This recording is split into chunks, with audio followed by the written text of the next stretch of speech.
All right, good morning, everyone. Welcome to Ben's Brick Designs. I'm Ben. Thank you for being here. Happy Sunday.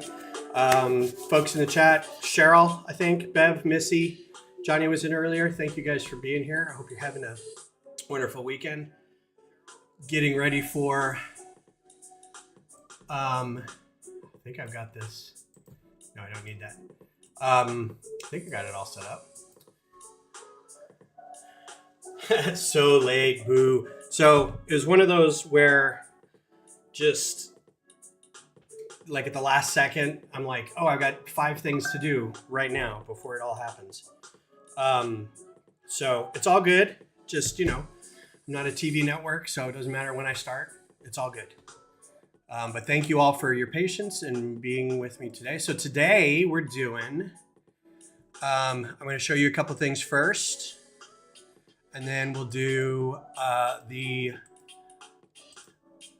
Lego Holiday Express train build. What I wanted to show you before we started is this is a Venato set. This is not Lego officially.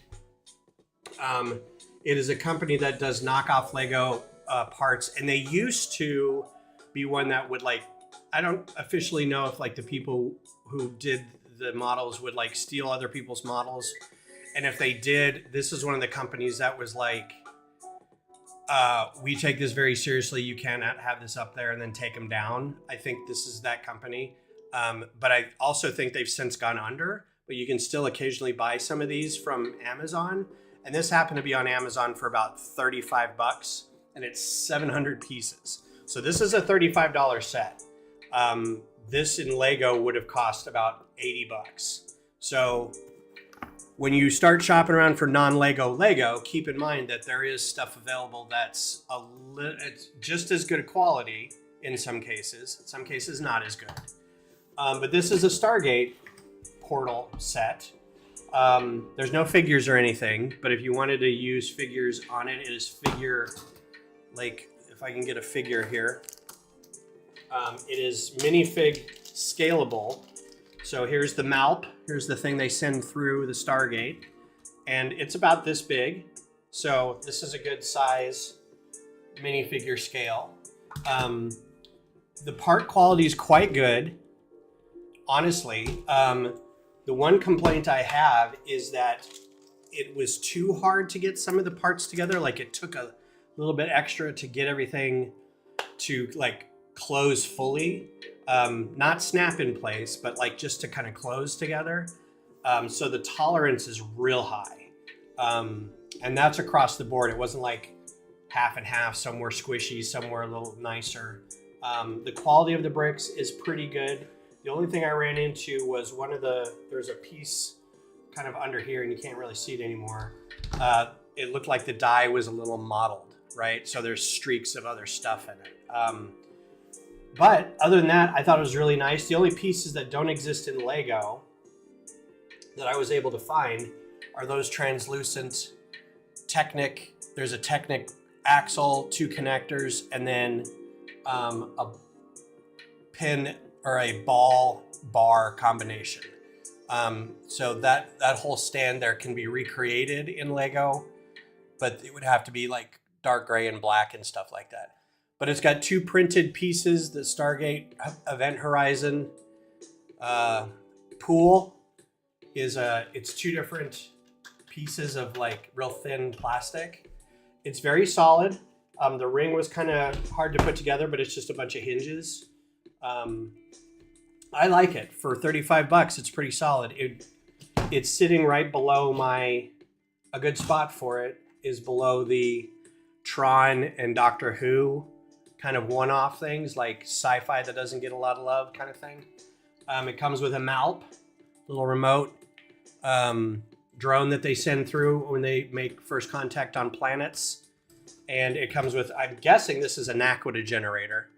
A lot of the show revolves around them finding Naquita and Naquadria later, but Naquita for the most part, and they make these generators out of it, and this is used to power a lot of stuff. And it's just sort of ubiquitous after a while. But if you can find it on Amazon, I think it's kind of worth it. It was kind of a fun build doing all the little greebly bits on the side, and the ring was a lot of fun to kind of put together. And I think it looks good. I think it's a good solid set. So put this up next to, if you have any mocks of like Space 1999 or something like that, this would be a good set to kind of include with that. So that out of the way, we're getting going on. Oh, and I got one other thing. The kids sent me a text that says, how many pieces do I need to build this? Because they wanted this. And I said, that many pieces. And it's a cat licking its own stuff. So there you go. This made the rounds a little bit on Reddit and stuff. So there are instructions. You just need to look up Lego cat licking his junk or licking itself. These aren't very uncommon pieces used to make this. The only kind of uncommon piece is there's a reverse hinge or reverse slope right there. That's like a 1x2 cutout slope. And I only had it in black on the Soundwave set, so I had to borrow from the Soundwave set, but I'll put it back. The only odd construction bit that I found was underneath here. In order to get that to connect, you had to have jumpers and the new rounded plates with the open studs, so you could put a 3-wide head on there. But that's it. Everything else is pretty easy. And yeah, they've got a Google Drive with the instructions and the part lists if you want to do that. So, hello, MLS Content Creators 89. How are you? So this is the Holiday Express train. This is what we'll be working on today, and then I guess maybe Thursday evening if there's nothing else going on. I know we've got some Christmas plans, but everybody may have Christmas plans, so I don't know if I'll do a stream then. Maybe I'll do it Friday morning. This is not the employee set. So the employee sets that we got in the past. Let's see if I can dig one up.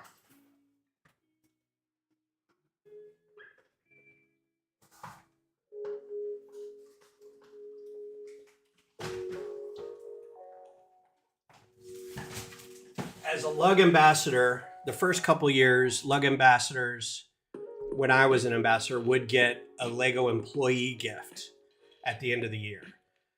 Starting a couple years ago, they stopped doing that because I think some of the employees themselves were complaining that Lug ambassadors were getting these. So now we just get sets at the end of the year. There's still kind of a thank you gift. And this was the one that I got this year. But previously, we would get employee gift sets like this one, this like advent calendar gingerbread house thing, but you can see the number on the set is this 400. That indicates it's an employee only set that only employees get. So I've got 2 of these, but I've only been Lug ambassador for 5 years. So 2 of the 5 years or 4 of the 5 years so far, because I missed one by like a half a month, have been sets. Which is kind of sad. I liked getting the employee things. They were kind of fun, but no more. So this is a full-on train set. It should go around in a circle. So it'll go all the way around your little tree if you've got one, like a small tree. Comes with lots of track. This will be the first train set I have in Lego. I've never had a Lego train set of any kind.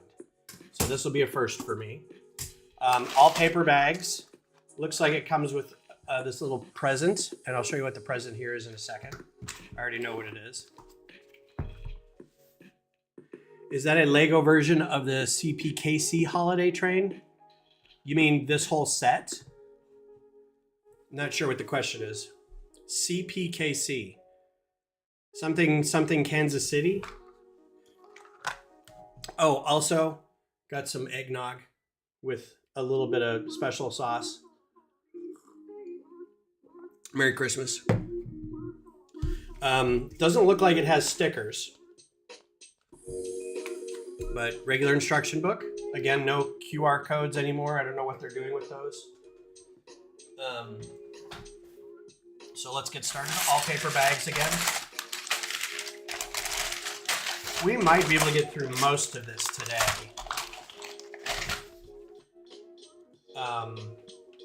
6 bags is kind of the outset. But if it looks like we're getting close, I'll just push through and finish the thing.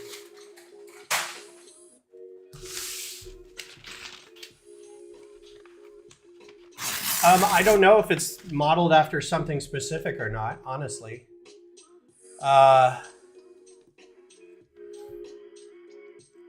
It just says some stuff about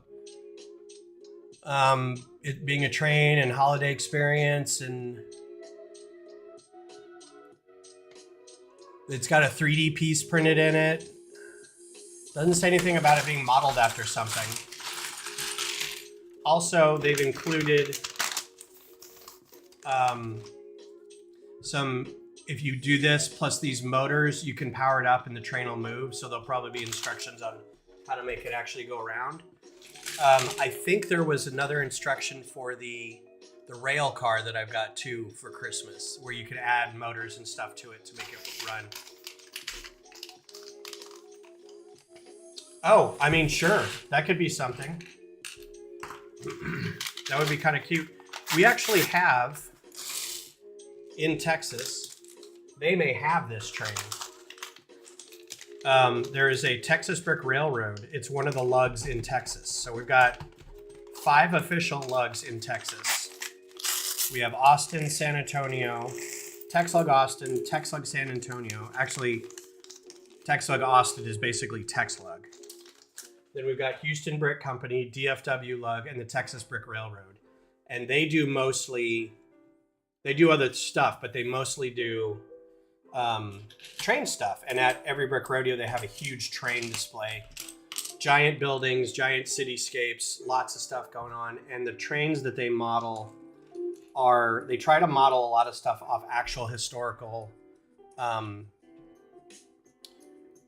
trains in Texas. At least in Texas, if not far afield. So they may have that Kansas City train. I've got a couple figures here looking very wintry. Looks like they're having a good time. A couple double face people here. There's a really good hairdo on that guy. So we've got a couple people with some winter coats and some nice hair pieces. And get to focus on that a little bit. I'll worry about that guy in a second. So it's a nice winter coat print for him. Winter coat print for that one for her. So put these guys down here. And we'll get to the 3D printed train in a second because it doesn't. Although it's in here, maybe I'll just go ahead and open it so you can see. So it comes in a little box. This is one of the only things that Lego is 3D printed, and the reason they 3D printed it, and there's a piece that goes in here later. So this is your 3D printed Lego piece. The reason they do it, there's gonna be a little puff of smoke that comes out of there. It's a toy that 3D prints, and you can see the little mechanism that makes that go up and down. That's why it's 3D printed. You push it like that, you can see that thing going up and down. Because they wanted that action to be like a little toy train as part of, like, you know, holiday gifts or whatever.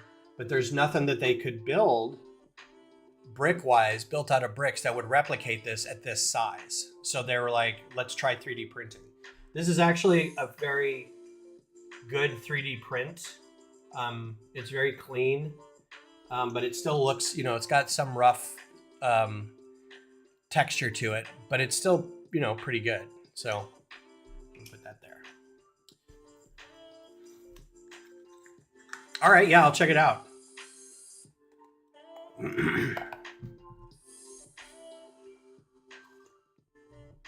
So I hope everybody's weekend's going well. We went to a friend's party last night. It was lovely. Had some people we haven't seen in a while. One lady came in from out of town, a dear friend who had moved away, and it came back specifically for the party, but she's doing other things around, seeing family and stuff. But it was really good to see them. And the party was come dressed as a Hallmark Channel holiday movie character. So pick any of the myriad of schlock Hallmark Channel movies and pick a character or a character type, and then I thought, okay, not many people are going to do that. They're just going to kind of dress in holiday-ish. Everybody had a story for their character, and so the first part of the party is us all introducing ourselves as, our character and explaining our backstory, and I thought it was wonderful. So I picked a character that was it had gone through some iterations, but I ended on, I'm a widower that whose wife was killed in an industrial accident, and I had traveled back, and everybody said you kind of look like you got a fisherman village vibe, because I had like a cable knit sweater and combat boots. I was like, all right, so I'm moving to the Pacific Northwest, and I've come back up here a few months ago to take care of some of my wife's business with her family and stuff like that. And while I'm in town, there is a lawyer who is representing the factory, the industry, the company where my wife died. And Beth played the high-powered lawyer, because there's always the high-powered lawyer who's in from New York and hates Christmas. But the spin on the joke was, and she hates Christmas. And Beth goes, because I'm Jewish, right? And instead of everybody saying, well, why do you hate Christmas? And she goes, I don't, I'm Jewish. And they're like, oh, you just haven't found the right holiday yet. So we get to the end, and she goes, so you're going to convert me to be Christian so I can do Christmas? And I'm like, no, that's the other twist, is we both become pagan and run off on the solstice. So that was our character. And I kid you not, there were two other high-powered lawyers as characters. So it was a lot of fun.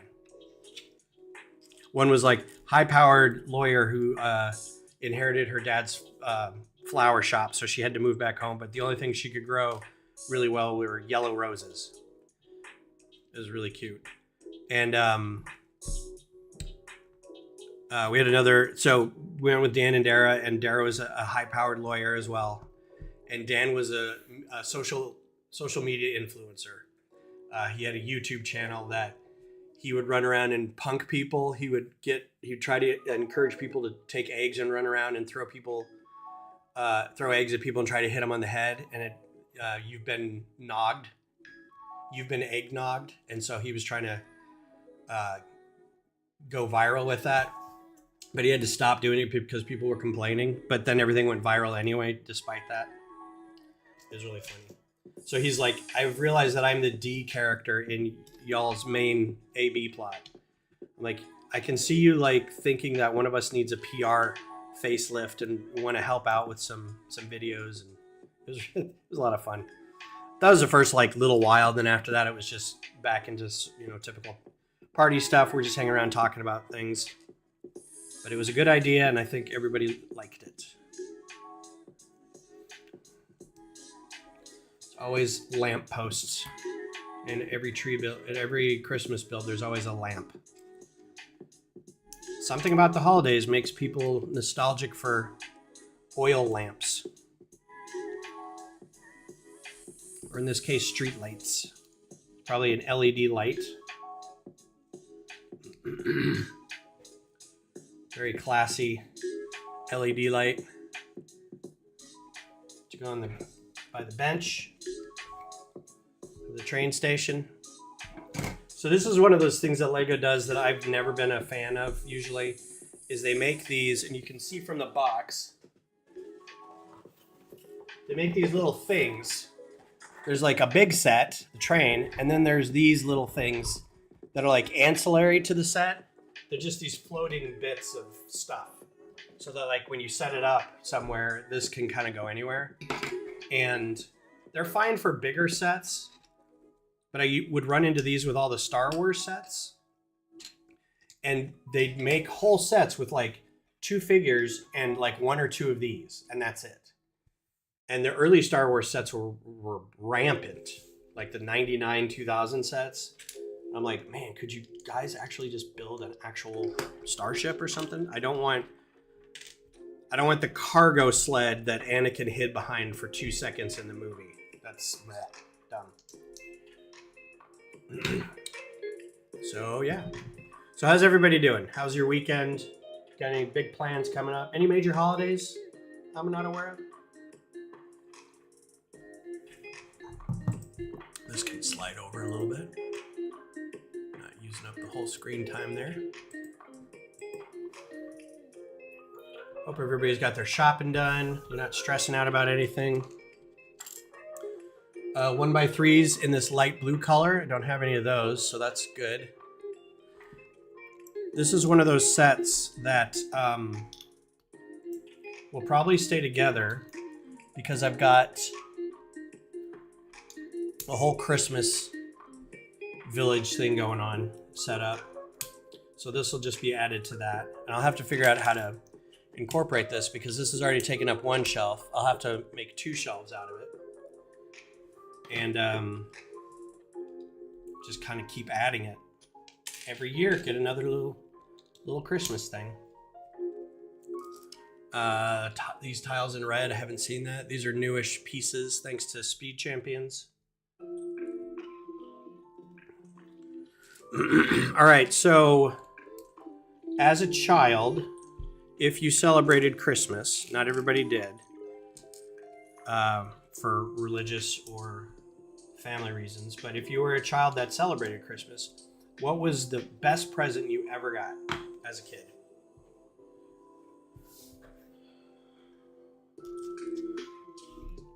Or recently, what was one that you got recently that was really good that you really liked? I guess it doesn't have to be a kid, but I think in terms of like what toy you got that may have been really cool.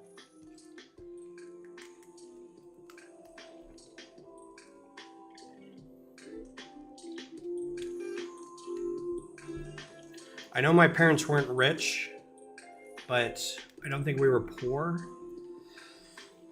So I feel like my brother and I got spoiled a little bit. And Christmas was always pretty good. Birthdays were always pretty good. But the vague memories of, well, I don't remember if that was a Christmas present or a birthday present, really. Like, I think I got a BMX Mongoose one year, and I can't remember if that was summer or because my birthday is in summer. So it's like, would they have gotten me a bike for Christmas? And I don't remember. Maybe it was like, you've turned 12, so here's a bike. Like, I just don't remember, really.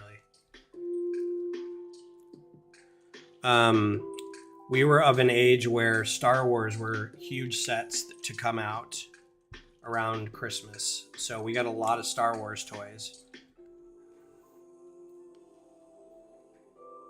Bike one year, yeah. Triptychon, ooh, yeah. I remember that one. I think my brother had that one. We had the Triptychon base, and then we had Omega Supreme, and so we would fight those two together. We had, because it wasn't Omega Supreme, it was Triptychon and Metroplex were the two Autobot cities. Handheld Sega, nice.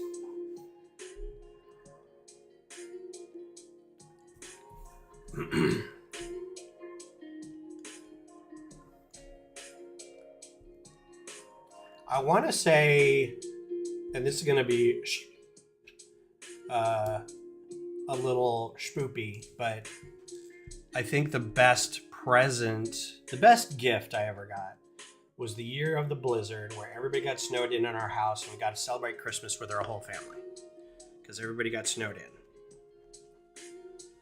The downer side of that, and I think I've told this story before, I was like 9. And I was still like this side of the Santa discussion at 9. I honestly, it was like 75 degrees in Denver the day before on Christmas Eve.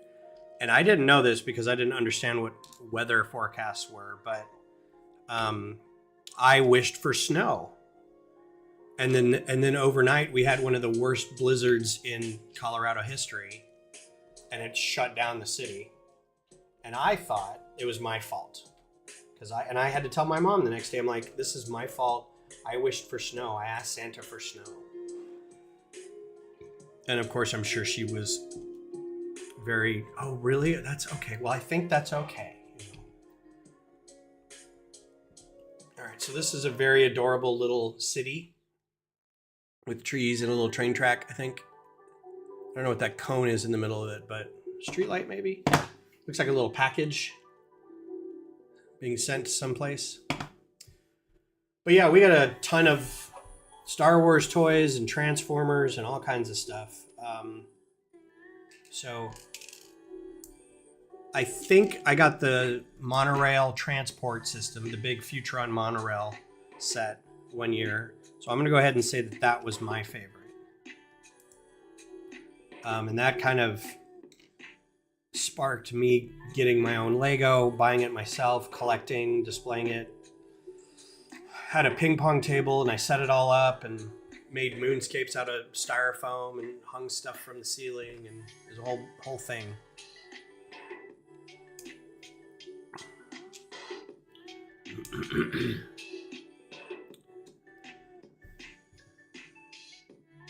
All right, here's a little boat. So we're making little toys and stuff right now. There's a little boat, a little ship. And I think this is going to be a drone or a helicopter or something. Super Nintendo's a good one. That's one thing I'm lamenting about not having a Switch over a PlayStation, is all the Metroid games I'm not able to play. So I'm like kind of wanting to get a Switch at some point so I can play some Metroid. And I think these are all Lego sets. These are all supposed to be Lego sets. So I'm sure there's a little dark blue and orange helicopter. There's a boat that looks like this, because I think now we're building a crane. And I think that's supposed to be a Lego set, like a big crane. So these are all references to smaller or to larger sets. This may be a nod to that big, it's got a German name. The big, one of the bigger Technic sets. That's a big crane. Speaking of Technic sets, I got the Enterprise finished, and it's fantastic. If I have time, I'll bring it over and show y'all. But there's so very little Technic in it. As big of a model as it is, and it's all brick built structure. It's really, really nice, which means it's very dense and very heavy.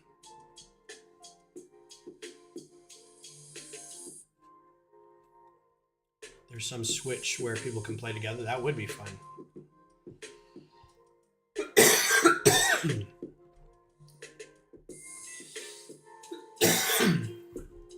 Sorry for the cough. By the way, I do feel much better. Went to the doctor, got some meds. I've been taking them wrong. So I got steroids and just prednisone kind of thing. And the instructions say take once a day as instructed on the box. And I know it's a step down. So the first day you take 6, then 5, then 4 until they're gone, right? Well, and it says take with food. I took all 6 in the morning. Well, it was only today that I realized on the back, it says take 2 with breakfast, 2 with lunch, 2 with dinner. Next day, take 2 with breakfast, 1 with lunch, 2 with dinner. I'm like, I just took all 3 in the morning after breakfast, or all 6 in the morning after breakfast. So still alive. Heart didn't explode. Yeah, I think you're right. So I think this is like the big old crane that you can get. This is it's like a rescue helicopter, and then a ship, and then it has you add some pieces to the train here.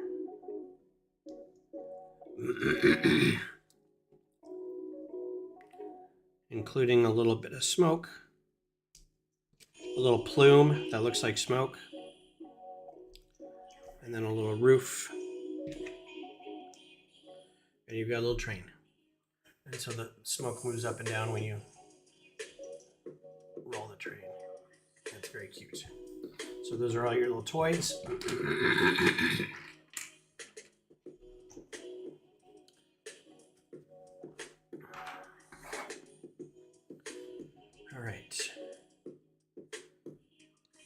guess the train goes on here. So there you go. Boop, boop. Cool. Oh, and that was the whole first bag. This is an interesting part to have an extra. Usually you don't get something that big as an extra. But all of these are technically good parts to be one-offs because all the one-by-one parts you usually get extra. But that's a lot. It's a lot in that extra. And they all go in the extra bin. Okay.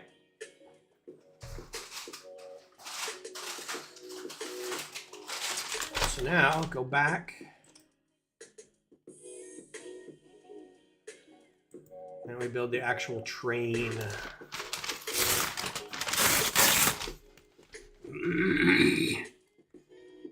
That just says train departing from the North Pole, classic frosted blue steam locomotive, taking passengers and parcels.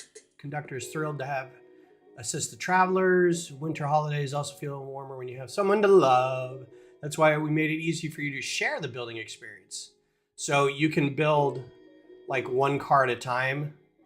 Different parts of the instructions will let somebody build one car, and then you can trade out and have somebody build another car. So if you wanted to, each bag is a car. And if you have the physical instructions, you can like rip the instruction booklet and everybody can have their own instructions. So if Beth wanted to join us, which I think she's organizing Christmas presents, so I'm not going to bother her. She could build one and I could build one.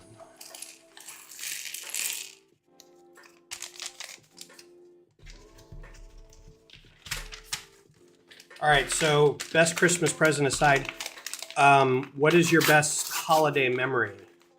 Hanukkah, Yule, Kwanzaa. What else is going on? Christmas, non-denominational, holiday. What's your best memory of Christmas? I already shared mine. I think mine's I've had a lot. Like there's some really good ones since I moved to Texas. The snow one when I was a kid kind of sticks out.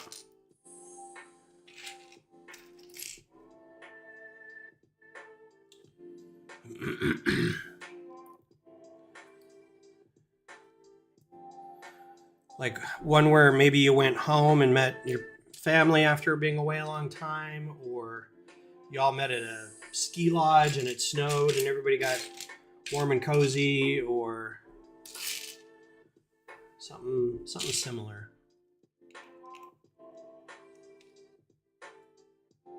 Nice, yeah. Now, do you have family in Florida? Is it your family, or I'm gonna get your wife's name wrong. It's not Kim, right? That's your sister? There's two people in your chat, and I can't remember which one is your wife and which one is your sister. If that's the case, I may be wrong on that. Here's your conductor, your winter train holiday conductor. This is almost like dictionary definition of holiday train conductor, right?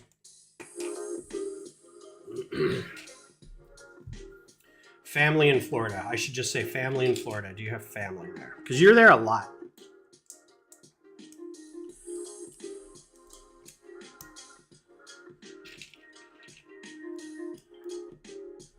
My family's all in Colorado, as most of you may know, except for the locals who are all here. And then Beth's family is mostly in Kentucky. She does have some extended family in Michigan and the East Coast areas. She apparently has a cousin somewhere in Colorado, and every time we visit, her mom's like, you should go visit your cousin such and such in wherever they are. I think outside of the Springs, actually, in Fountain maybe. And Beth's like, they're like 15 years older than me, and I don't remember ever hanging out with them a whole lot. So I don't know what, cousin in family tree only. Like I never hung out with them, so I don't know much about them.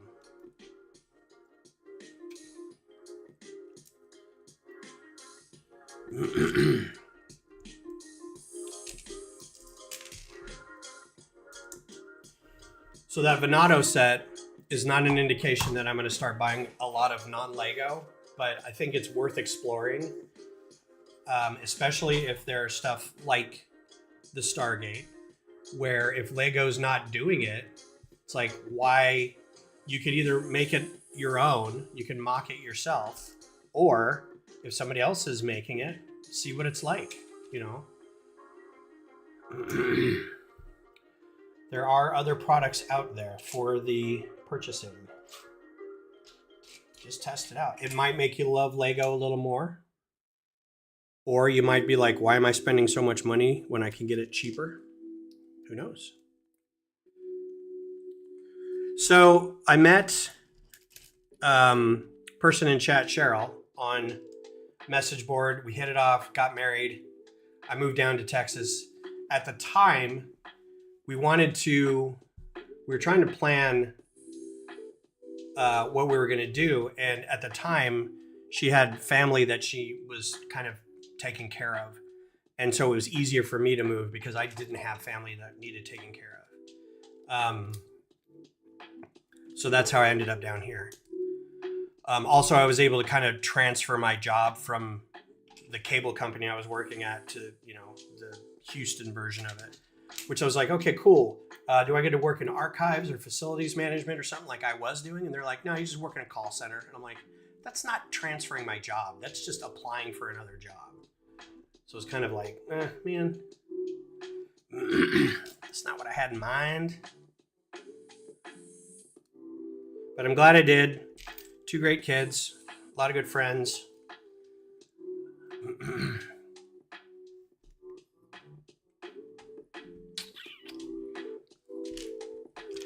And now I can go back to Colorado at some point. Once the kids are grown and out of here, we can retire to Colorado.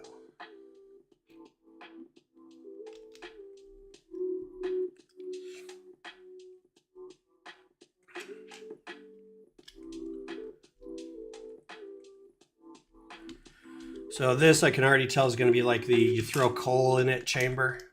It's a very typical kind of Lego fireplace kind of look. That'll be the coal engine.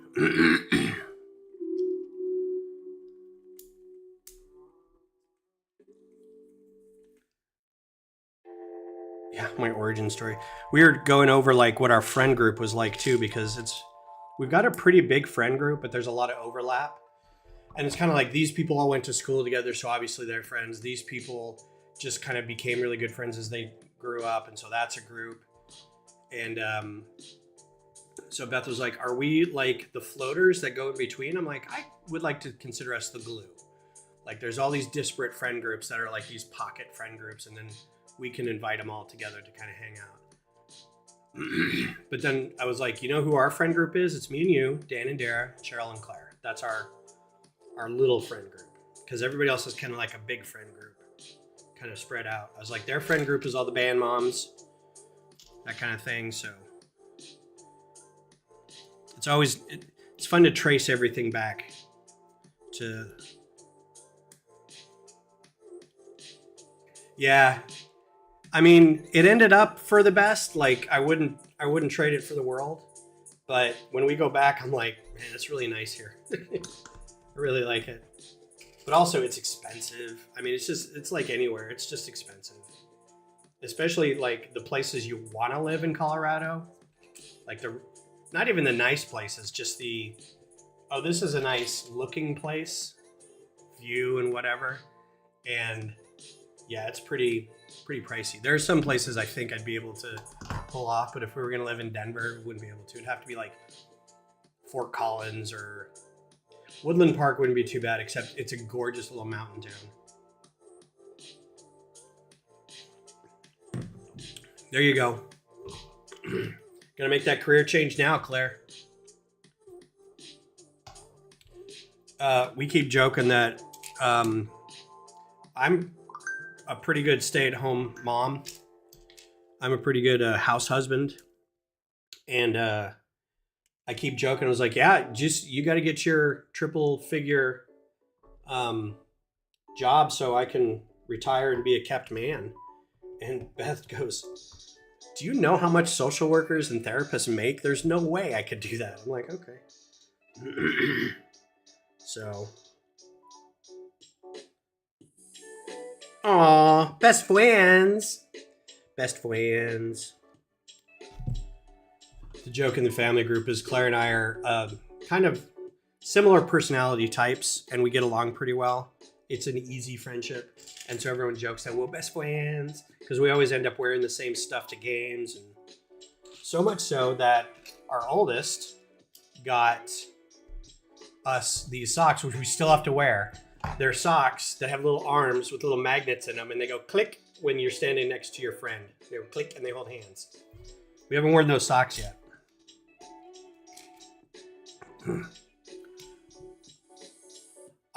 And we haven't given up retiring to the Pacific Northwest either. I would like to visit there someday. I'm sure Beth would love to go to Vancouver, especially, but best friends. I also have a pair of socks that I'm never going to wear that my oldest gave me because we like giving each other socks. Unironically, like we both just like socks. But they gave me toe socks one year, like a whole passel of them. As this was the ironic gift because I'm like, I'm never putting these on my feet. Oh yeah, we can wear them tomorrow. Good idea. I have an outfit that I'm going to wear and it has combat boots, but it's Christmassy. So maybe I'll switch to like tennis shoes so I can wear the socks. Yeah, but if Rowan asks, I'm never wearing those toe socks. Because I don't like going through life feeling like my feet are being strangled.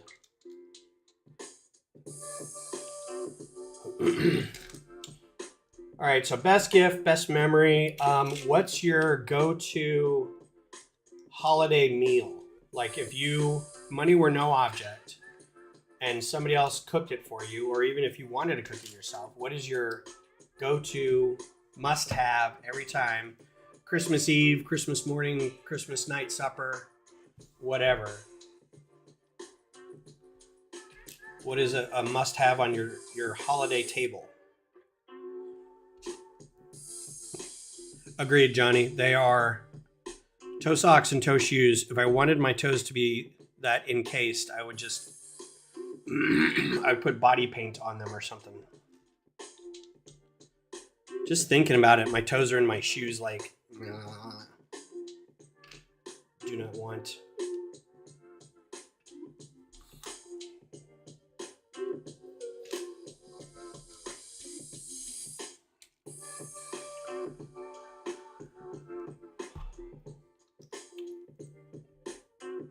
I think Beth's go-to is ham, like a cooked ham.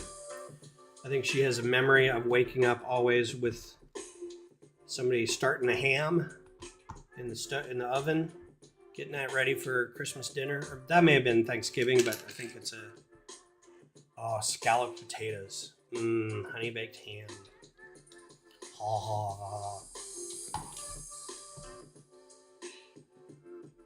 Oh, you know what? Nobody caught me on this.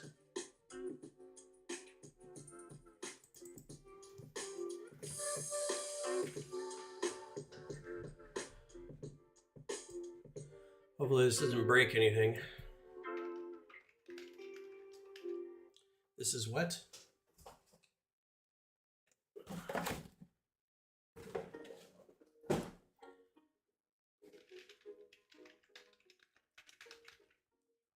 Gotta change the ticker. Oh, you know what else?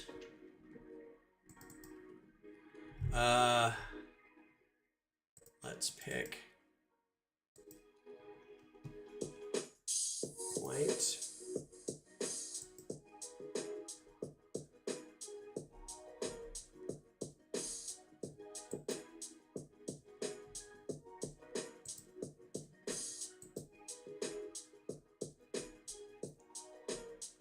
Something a little more festive. Tamales. Homemade cornbread stuffing, nice turkey gravy, and my homemade apple pie.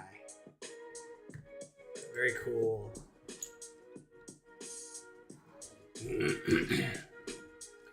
I don't know that I necessarily have one. We kind of had different things throughout the years.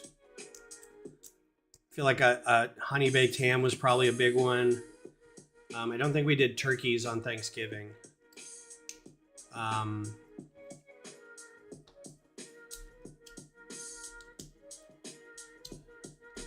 We did go over to Christmas dinner. Wasn't a huge thing for us. We did go to my mom's parents. I always this is one of the prep things I always miss. I'm like, lights, sound, cameras are all working. Got the instructions. Forget the ticker. Always forget the ticker. I'm lucky I got the lights and snow working. Oh, this is a ×2. Dang it.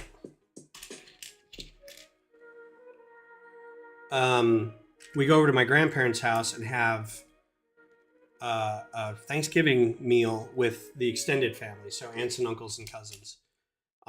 Bunch of tables all put together, and kids are unruly. They're just waiting for the presents at the end of the night. But I can't remember. My grandparents were a little, not eccentric, but they traveled a lot, so that they had a lot of experiences with other, especially Mexico. They traveled to Mexico like all the time. So they had a lot of Mexican, Spanish kind of sensibilities about stuff that they did, and they'd gone to Europe and stuff. And so like that translated into some of the meals we had too, which is where we did a soup party the other day, and I made gazpacho because that was one of my, like, I hated that when I was a kid, but I grew up and I'm like, this is delicious. Just like a cold soup with lots of cucumbers and tomatoes, and oh man, delicious. But that's something that we would have had on Christmas is gazpacho.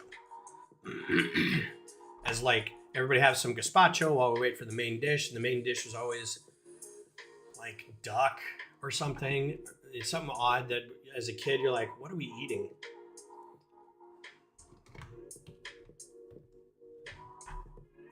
And now you look back as an adult, you're like, one more meal with my grandparents. That's all I want.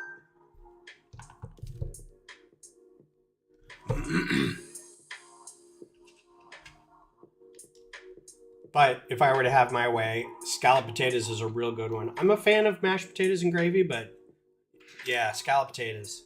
You had to say that. Now I have to go get a box. Doesn't even have to be like real good ones. I just get a box of scalloped potatoes. Oh, which means before we come over tomorrow, if there's anything, if we're going to do a dinner tomorrow, ? Or are we just going to do like snacks and beverages or what? We can talk later, but just so I'm able to hit the store either on the way home or later today to get whatever we need, just let me know.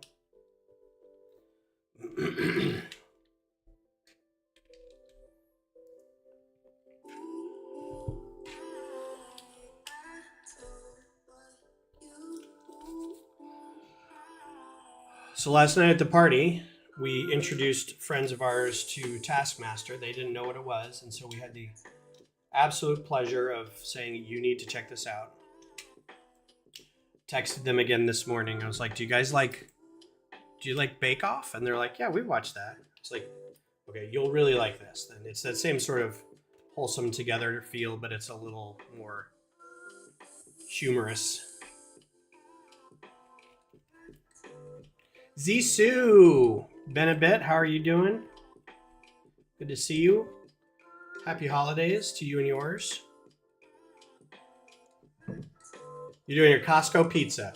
Perfect for the holidays. Doing a giant, is there a festive pizza? Is there like a honey baked ham and gravy pizza? I don't know. I mean, you get a ham and pineapple. That'd be okay.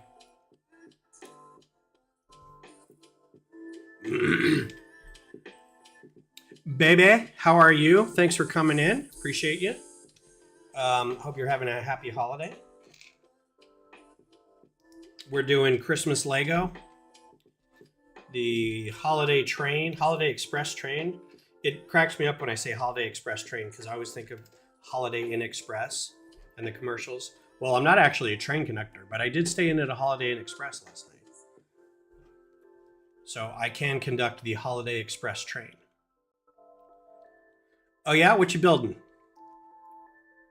You're on Christmas break. Yes. Always good.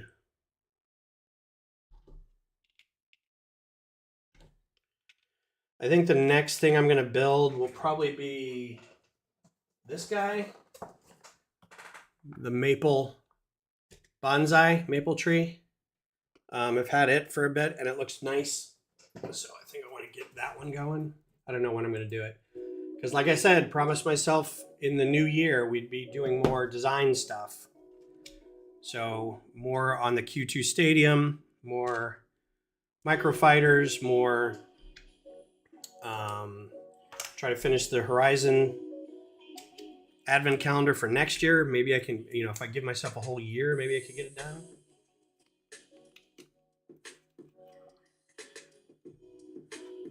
done.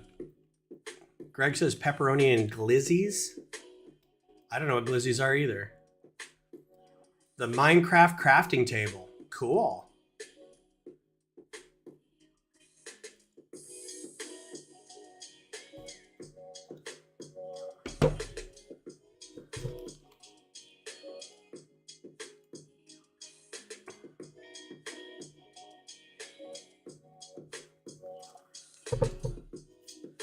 If you're getting food at Costco, maybe hot dogs? Are glizzies hot dogs? I think I vaguely remember hearing glizzies sounds like something Johnny would say. Did they say glizzies in Pennsylvania? I know they say yins instead of y'all, and that still hurts my brain. Oh, okay, cool. I think it's just hot dogs. I don't think it's specifically Costco hot dogs, but I may be misremembering.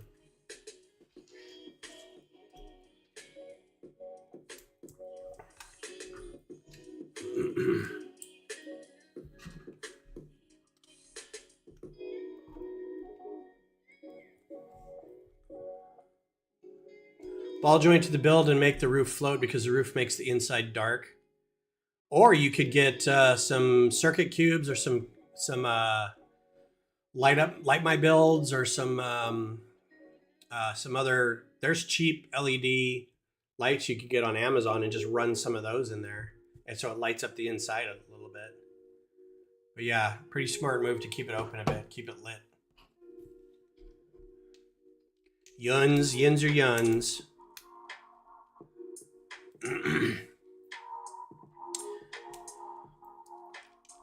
It's funny because I know that's something you're used to saying, so you don't think about it. If I try to say yins, it feels like it's too much work for my mouth. Like y'all feels fine, not even being from Texas originally. But I also think y'all could be like, I always joke with Beth, I'm like, it's an urban y'all. Like if I was Chris Tucker or something, but I'm not. But that kind of, anyway. So when I started saying it, my mom was like, are you saying y'all? She was so mad that I was moved away, especially since I moved to Texas. Colorado does not like Texas, that's for sure. You don't like wires and Lego? Fair enough. I think you might like the, is it the Lumi bricks, what used to be Fun Hole? So glad they changed that name. I don't think they realized what they were doing with that name. But I think the wires are very discreet in those.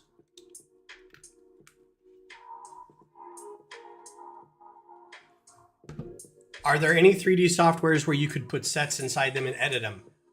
I'm glad you asked. Let's take a look. Yes, there is. Let me spread to you the good word that is Studio. I'm gonna make sure it doesn't. I don't want to do an update just yet. So, brought to you by the makers of Bricklink, which I know everybody's kind of iffy on Bricklink right now, but there's a software you can get. Where's my design? It's called Studio, It's free. It runs on PC, I think a Mac too. And yeah, you can actually import a Lego model. Like I'll do this one, for instance, the X-Wing fighter. So you can import as palette or import to viewport. And it'll give you all the pieces, and then you can put it together in here, and then you end up with the set, and you can save it. There's also groups that are trying to do this for all Lego models so they can have a studio, an IO file for every Lego set. But some sets are really hard to make in Studio because there's gears or flex tubes or stuff like that. And some are just really big, like the tall neck from Horizon Zero Dawn. I spent a lot of time doing this. But, you know, totally worth it. Because then you can render from out here and you can make nice images from it. It doesn't, you can't pull it into the software completely built. So you can do one of two things. You can import it into the palette, which is this area over here, right? So you can only select from the parts that are in that. So let's say you want to take this set that we're building now, the Express set, but you want to build something other than a train. Let's say you want to build a flower scene or a Star Wars ship or something. You import the palette, so you're limited to those pieces that you use. Or it puts them all in the building area, and then you have to still put it together. So there's very few of them. There's nothing in the software. There's no catalog that you can open the model already done, which is why some people are trying to build a library of completely built sets that you can download that IO file and open it up completely built. So I put this one together in Studio.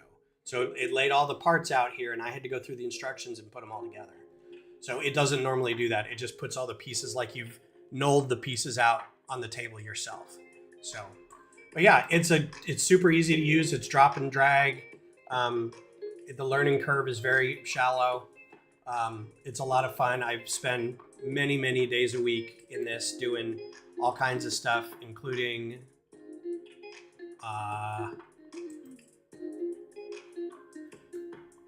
yeah, you can go around and look and see craftingtable.io, see if somebody's built that. But I use it also to design my own stuff. So this is like Q2 Stadium here in Austin, you know, trying to build it so I know how many pieces I need for the final build. That's very useful. It's also useful if you build your own set to see how many pieces you already have or what colors you need. So it's, you know, it's a lot of fun. I highly recommend it. All right, enough with that. Back to the building. But yeah, I could spend, and I usually do on this stream, is spend a lot of time in Studio doing design stuff. So starting next year, hopefully a little more designing, a little less building, because that's kind of what I want to do more. Do I search inside the Studio or just Google? You have to search outside of it. In Studio itself, you can import a model or you can open a model. So you have to find the model first. It's an IO file, like whatever it is, .io is the file you open. So you have to find it built somewhere else, and then you can open it in Studio. Or Studio has the functionality of at least putting all the parts in front of you, and then you can follow along with the instructions and put it together, which is more complicated. But yeah, if you ever have questions about Studio, I'm always happy to talk about it. Been working in it for 7-8 years, something like that by now. A long time.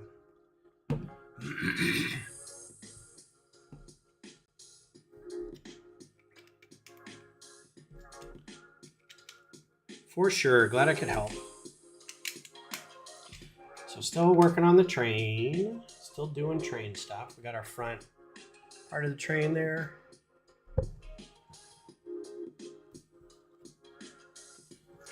And yeah, anytime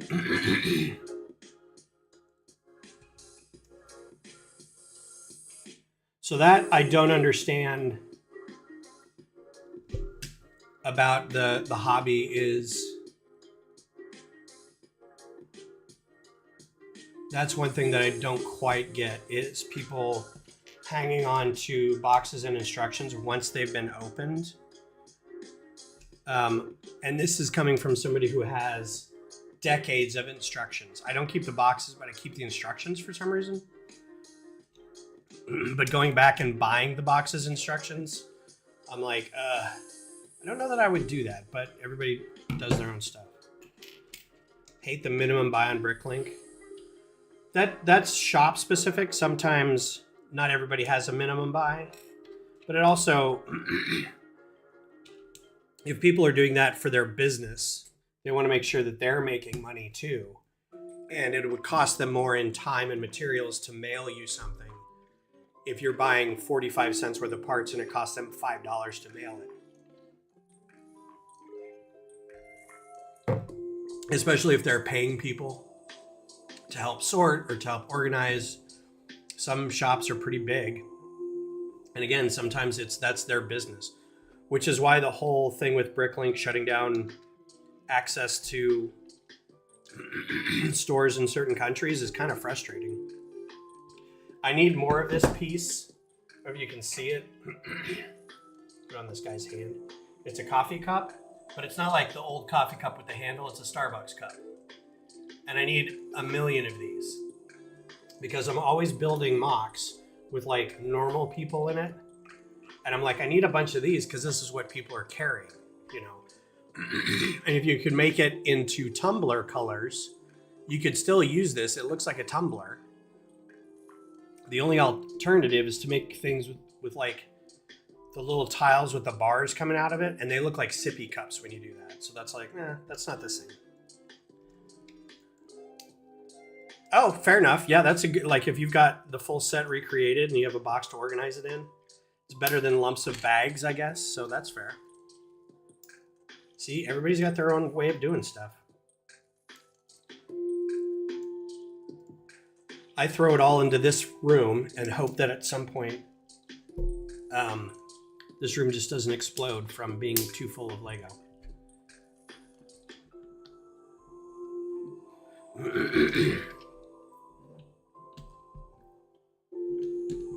And the instructions you can get online. Not forever. I'm sure at some point they'll take down instructions, but sites like Brickset and does Puron still exist? I know that was a thing back in the day with all the instructions, but Brickset's probably the place to go now for that. Oh, I missed this. That mini fig face looks like me. Is that you? Yeah, your beard's getting pretty hefty. Not enough gray in that beard, Johnny. Not gonna lie. Your beard's got a little more gray in it than that.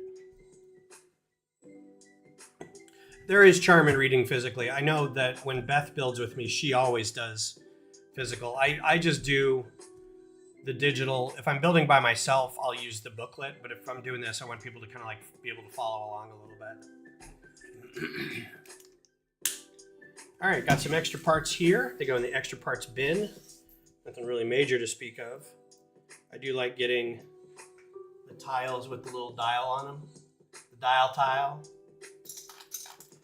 And we're on bag 3.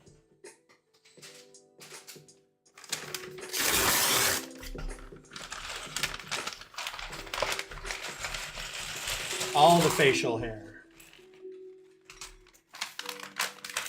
Again, this is a new set, and it's mostly paper bags. I don't think there were any plastic bags in this. So that's good. Finally transitioning. Ooh, nice printed tile.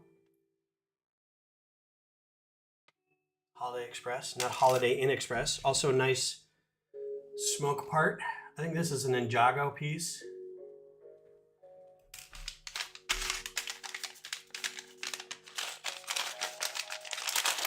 The Bricklink drama I mentioned recently is that Bricklink announced basically like right before Thanksgiving, so third week of November, they announced, because it's a worldwide group and it's basically an online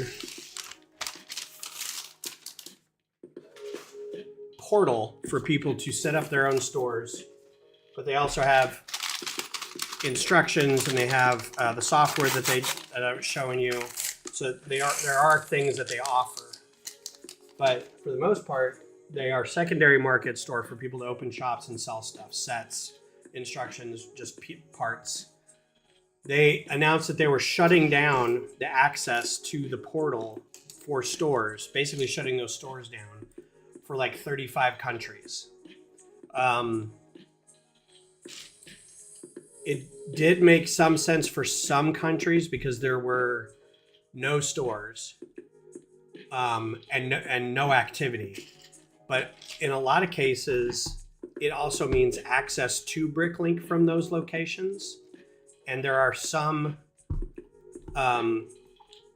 actual lugs, Lego user groups in some of these countries, and their only access to loose brick is to buy from Bricklink. They don't have a store. They don't have bricks and minifigs. They don't have secondary sellers. I think Turkey is an example where they have such weird laws about used toys that it's really hard to get Lego. So shutting these stores down is going to really impact them. And it kind of came out of nowhere. It was like posted just on the message board of Bricklink and to nobody else. Not sent out in an email, not posted like heavily on social media. So when people started finding out about it, they were a little incensed and they were very unhappy about the whole idea. So Bricklink thought they were doing good to roll the time back. They're like starting December 13th and everyone's like, so you're giving us 2 weeks and we have to shut our business down. Some of these people, that's their business, is they are a Bricklink store. Lug is a Lego user group. It's generally an officially recognized Lego user group, which means that those groups can participate in some programs from Lego. Project support is a good example where you can come up with an idea and then buy the parts at kind of wholesale prices, really deep discount prices. So you can build these really big projects for displays at events and things like that. Why can't I find this one tile?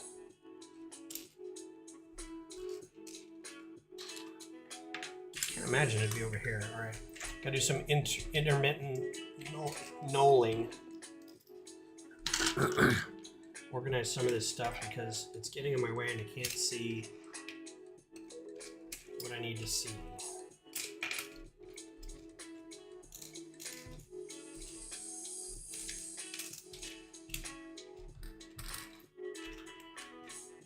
I still can't find that tile. Oh, there it is, because it was hidden under a gear. There we go. Well, project support isn't going away. Lugbook isn't going away. Activity support is going away. And activity support is what a lug would get like the first and second half of the year. Like in the first of the year, you'd get a bunch of sets from the LAN and you would use those in your group. So you could use them as rewards for being at a meeting, for building something, for attending events, for organizing events, just general participation. You could use these sets to reward people for that and encourage some building. That's going away. That's the last one we got in August was the last one we were going to get from them.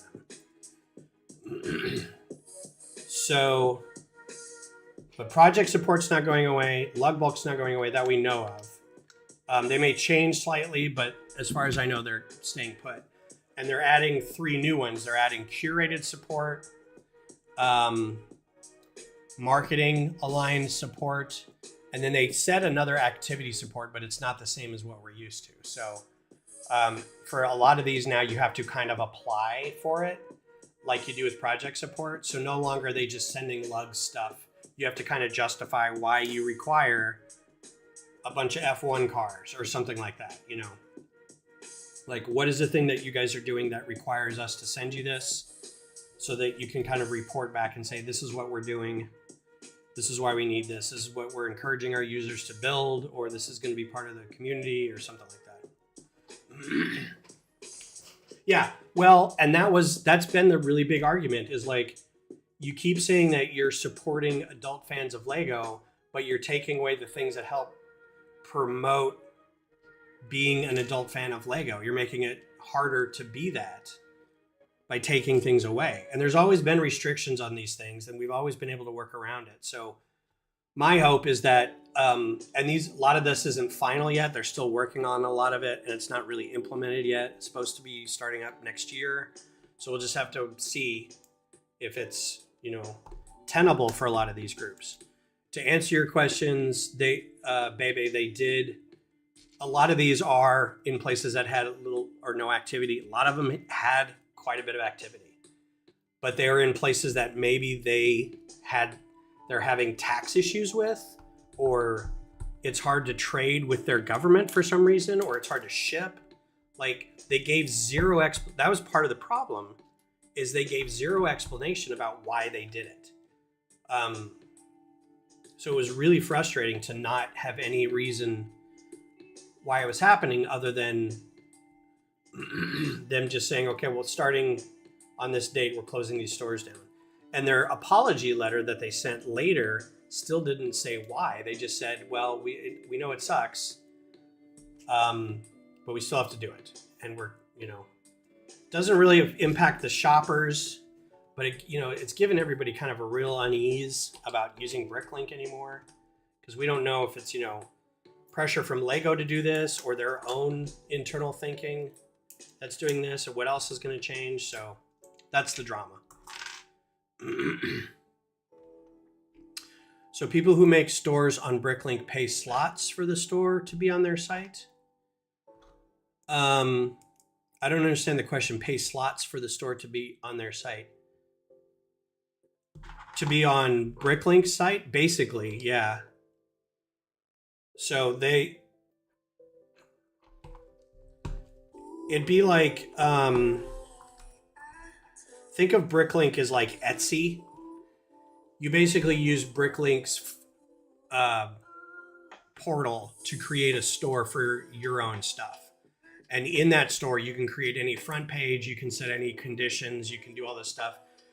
I don't know that they offer inventory software, but there's inventory software you can use that can help populate your store. And then, yeah, you manage it yourself. And I don't know how much Bricklink takes out of that, like if they get a cut from sales or not. I don't know. I've never sold anything. So if George were in the chat, he'd be able to tell me, because that's what he's doing now. Another lug person. The funny thing is, Vietnam was one of the stores they're closing.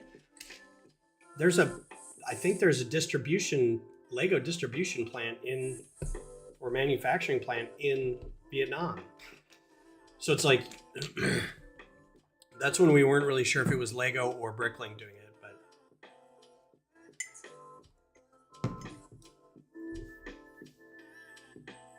I don't know. I don't have that information for you.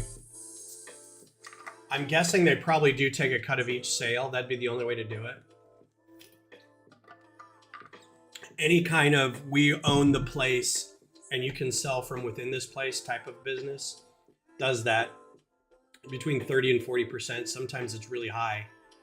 And it doesn't make sense for a lot of people to do that unless they're really moving some product. Because it's just not worth being involved if you're not, plus your own expenses. There's not a lot of money to be made in it, which is why some stores have minimums.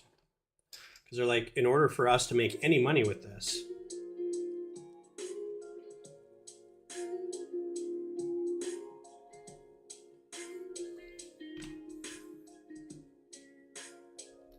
because then it says turn it over.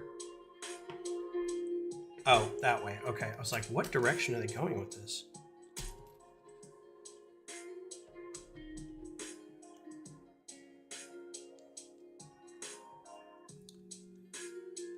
Speaking of, what's up, Mayo?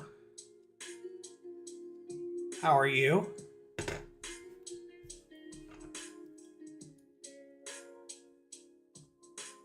All the way through. Okay.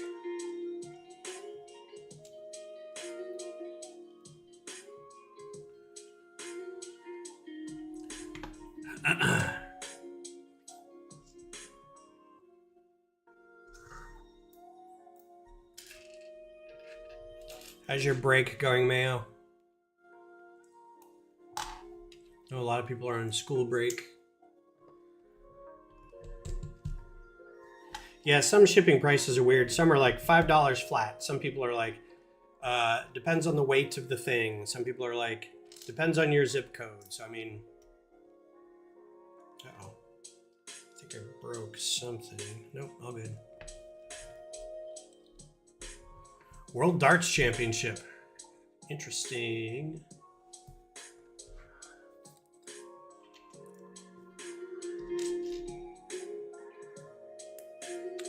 Tell you what, I don't think I'm gonna get through this whole train today. There's a lot of little pieces in this. I still have 3 bags. I mean, we've got a half hour, but I don't think I'm gonna get through all of them.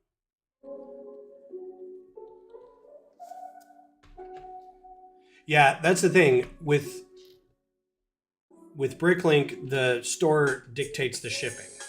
Like if they feel the shipping and handling is worth, you know, it may cost them $3 to ship something or $5 to ship something, but if they have to also pay for materials and they're paying for the software that allows them to print postage, maybe, they'll charge whatever they want. Like there's no set rate, really.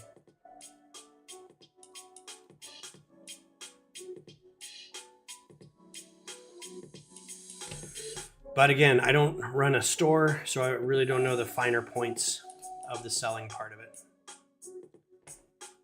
Yay, congratulations on passing all your classes.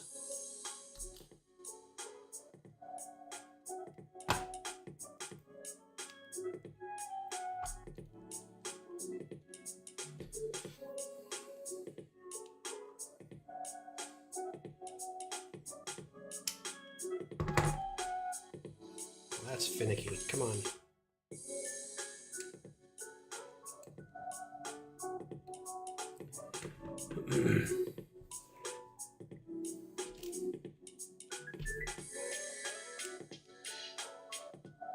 This could be a ×2, y'all. Oh, I guess not, because they're going on different sides. Okay, I'll give you that.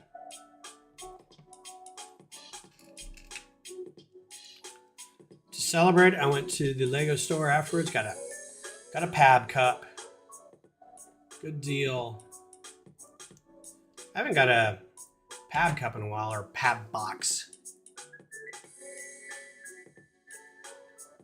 If you were to move, how would you package all your Lego? I don't know. I joked with Beth that we can never move because of the Lego room. So I might pack it by like telling my lug to come to my house with a bunch of tubs and boxes and just leave with whatever you can carry and then change hobbies. Go back to art. Oh yeah? Did you like that set? I know it was kind of a funky set. There were parts that I liked and parts that were not great. But I like the figures a lot.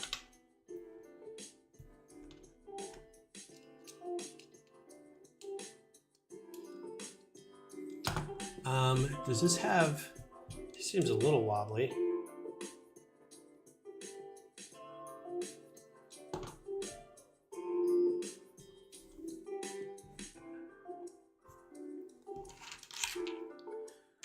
It depends on what, like I've got a lot of open sets.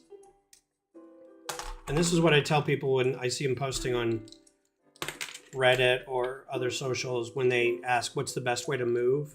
And I always, in the words that are coming out of my mouth, I always try to tell people, it doesn't matter how you pack, just get ready to rebuild because you're always going to be rebuilding something. So pack as best you can, but at the end of the day, you're going to get to wherever you're going. And it's going to need to be rebuilt. So just Just get comfortable with the fact that you can pack all day, but it's going to be rebuilt. So yeah, some bubble wrap, I guess. Stuff I take to conventions and shows usually just goes in a cardboard box. And then I have a lot of old t-shirts that I use to kind of make them snug so they don't shift. But I'm not too worried about it because I know once I get there, I'm going to have to rebuild stuff. Even the most careful packing, stuff's just going to shift.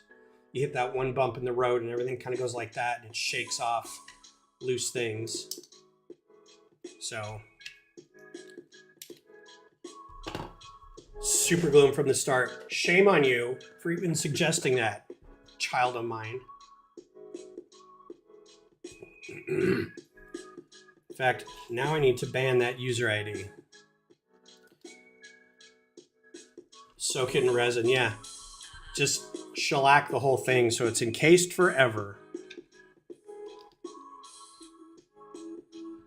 I usually try to say if you can take it apart in chunks and put those chunks in a bag, at least you're keeping the set together. And if it falls apart, it's not mixing with other sets, but that's kind of like the best you can hope for. Or put it back in its original box. Just make sure that box doesn't open up. And then I've got drawers and drawers and drawers full of parts. So all those will have to be like bungee corded or packing taped shut. I know from how our Brick Rodeo moves crates around for each show, we've got the big wire racked rolling crates, and you just get a big roll of saran wrap or plastic wrap and just wrap it around. You know, you hold all the sets in and it's on a rolling cart. You just roll that up onto a moving truck. It's all ready to go. Nothing shifts, you know. So that's always a way to do it. By the way, hello, Rowan. Favorite Lego series, Ninjago. Ninjago's doing a 20-year, 25-year celebration thing. I think there's going to be a new movie, a couple sets coming out. My favorite is always going to be Futron, which is the I feel like I missed. Nope, just looks weird. Which is like the space-ish, the successor to Classic Space in the mid to late 80s.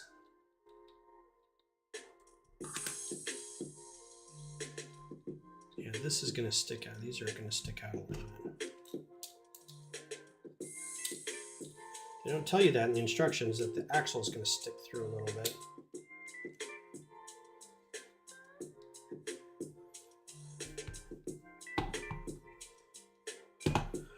Which means I'm going to come back through here and push these together.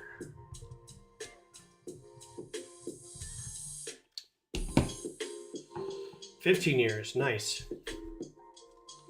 Yeah, Ninjago was always a good series, just one that I never got into. And it's one of those I wish I got into it, because it looked like it had some fun stuff. Dragons and mechs and samurai robots and cool story. Just never got it. You have to pick and choose when the hobby gets expensive. Never seen this piece before. That's a 4x6 tile with beveled edges and a Technic pin coming out of the top. That's hyper specific.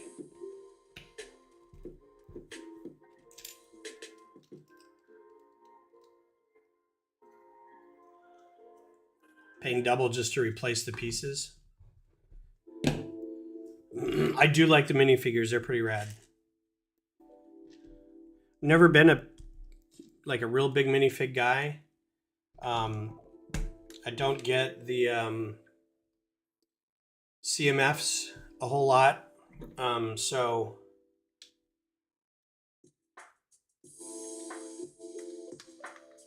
I think I've only got one CMF, like entirety of a CMF. And that was the space ones, and I would get them from Minifigs Plus out of the UK, because they'll buy a full set, or they'll organize a full set for you. That way you don't have to buy a whole box for 120 bucks or whatever, and maybe get a full set. Like you might be short one or two. So I like using them a lot. It takes a little longer because they have to get the set in, or they have to get a bunch of boxes in, and then they have to organize it for you. But it's worth it.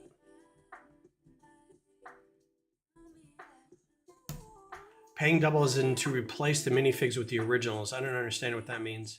You're buying sets with like knockoff figures, or are there original? Like, I don't even know the names of the Ninjago characters. But do they come in like there's a first wave and a second wave? So you want the first wave to be part of that set, but you have to get a different one or something. Not sure what you mean. Sorry.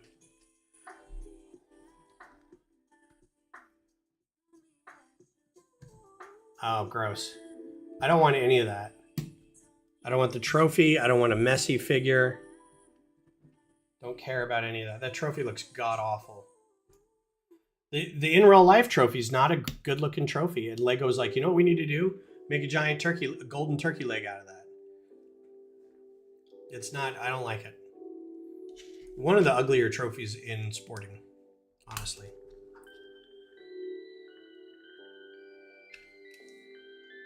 It looks like it was a trophy that got put in the microwave.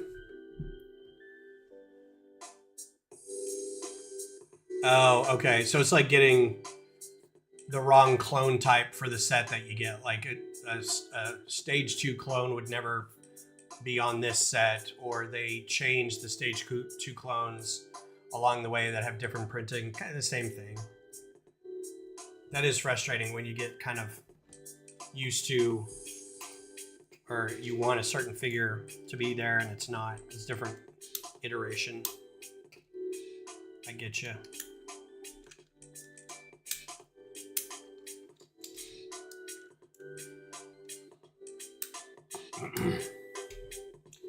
The only figure issue that I ever really have is gotta go hang balls in some trees, make things look a little more festive. See you Tuesday.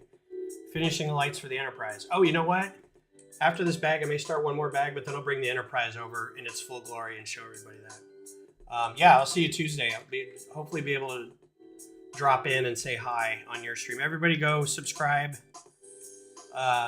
Johnny Builds has got a channel. It's just Johnny Builds. We do a lot of things in parallel, so we kind of build the same set, same time, or roughly. But he does some good stuff. He also works with a lot of non-Lego stuff, especially for lighting, so go check his stuff out.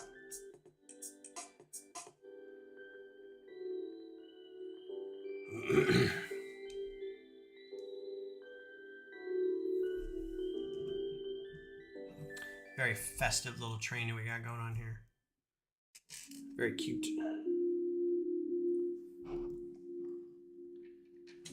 And yeah, he'll be doing some more lighting on the Enterprise on Tuesday. So if you subscribe and smash that bell for alerts, by Tuesday you'll see what he's working on. Tuesday usually 8 p.m.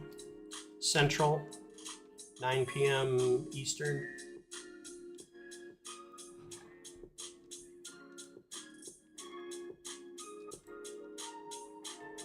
And you'll see probably some of the same people in the chat. So make friends. Those already done, those already done. Holiday Express plaque.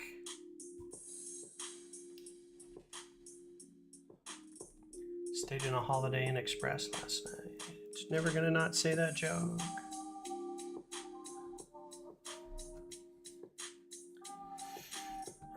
So yeah, I'm excited for the holidays. We're gonna spend tomorrow night with some family,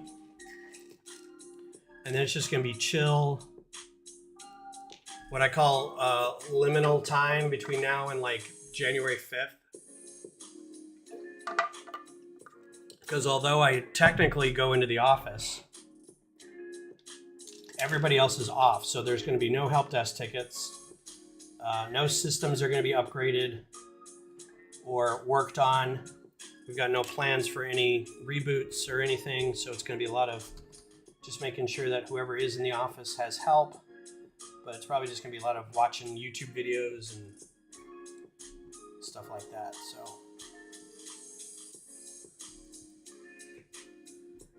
I haven't watched a lot of streams lately. I started watching a couple of like Cliff's like morning coffee thing where it's not them building anything, they're just chatting. I've been watching a few more when Justin Brady Joyner goes live, just because he's local and he's a friend. I'll watch his stuff, but he's doing more live streams. I've missed a couple of Johnny's lately because they happen at the same time when Beth gets home and we end up watching Taskmaster together. So I'm like, well, I'm not going to say, I'm sorry, babe, I can't watch you. Johnny's on. But at the same time, I should be like, you know what? Can we wait? I want to watch somebody stream and participate.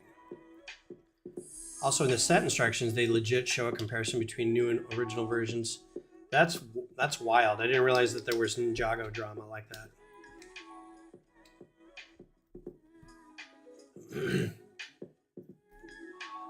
So I got my consult. So by Tuesday, I shall have 2 more pieces of ink.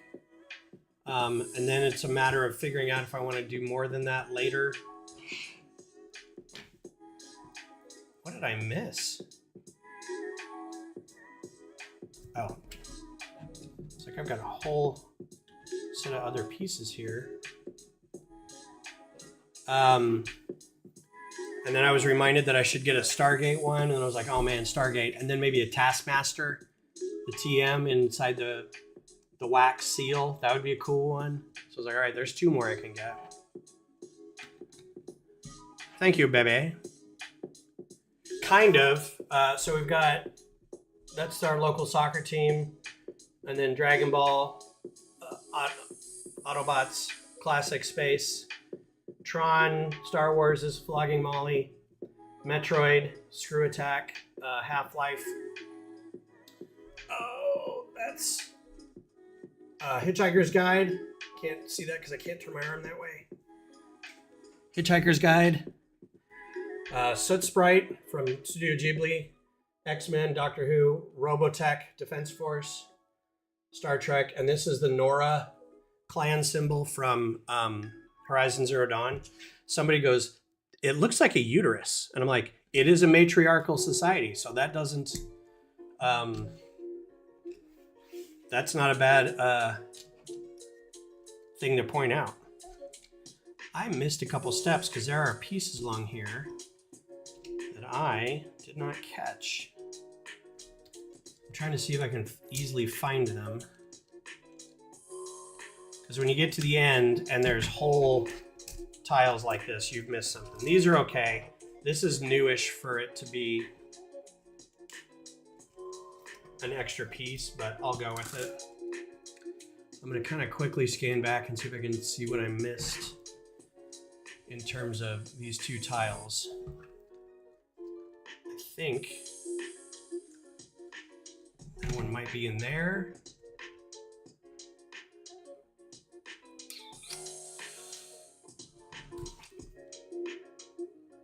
No, that's right. Yeah, there's one.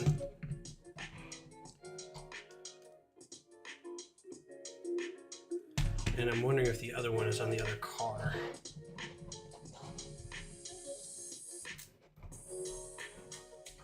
Get that off of there.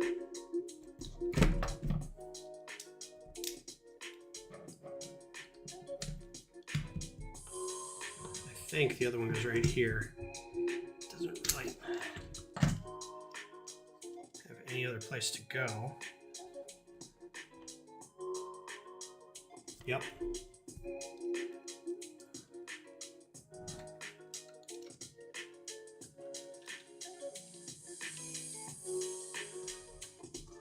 And this is going to be a small version of the big train.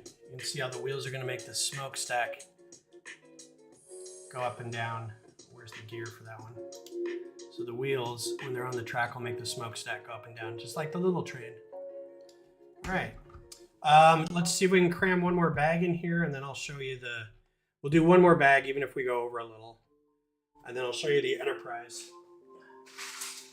And at some point, I'll just finish this up.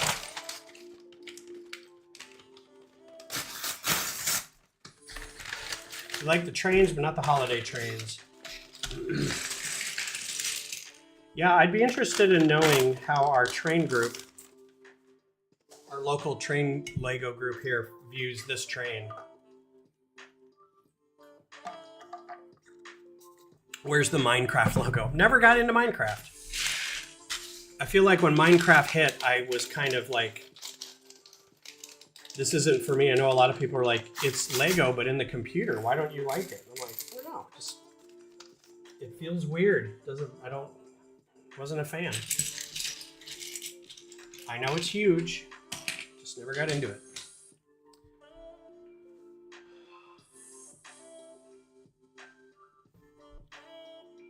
Yeah, I mean, that's why they make a broad arrangement of stuff, so they fit a lot of people's interests.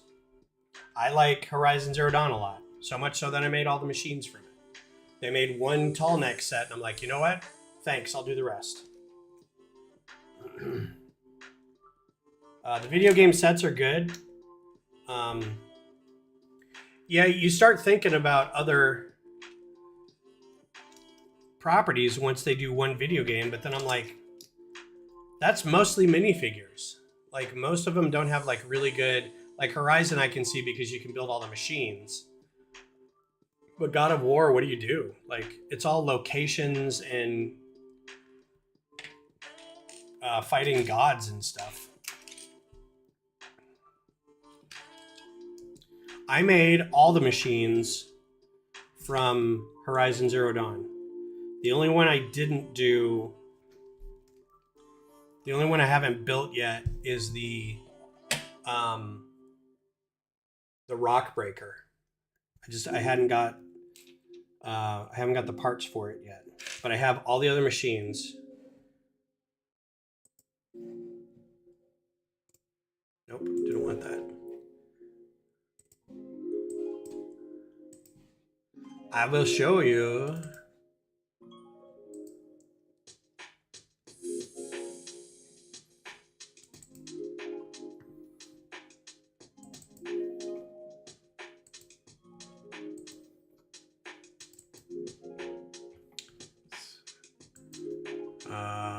Renders.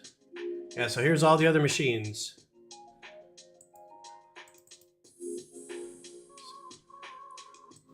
So Behemoth, and I tried to make them minifig scaled. The tall neck is actually pretty good minifig scale. I know people have built giant mocks of it. That's way not minifig scale. It's like way too big. So I tried to keep these as minifig scale as I could. So Behemoth, I haven't played in a while, so the machine names are gonna get away from me. Bellowback, these are the different types of bellowbacks. Charger and a broadhead. This is a newer one. This is Burrower from Forbidden West. So I'm starting to do the Forbidden West ones. There's a Corruptor. That's a fun one. Deathbringer. This could be a little bigger, but I was trying to go off of how it stacked up in the game. There's a render of all of them together. Just like the end credit platinum image that you get. I tried to recreate the platinum image.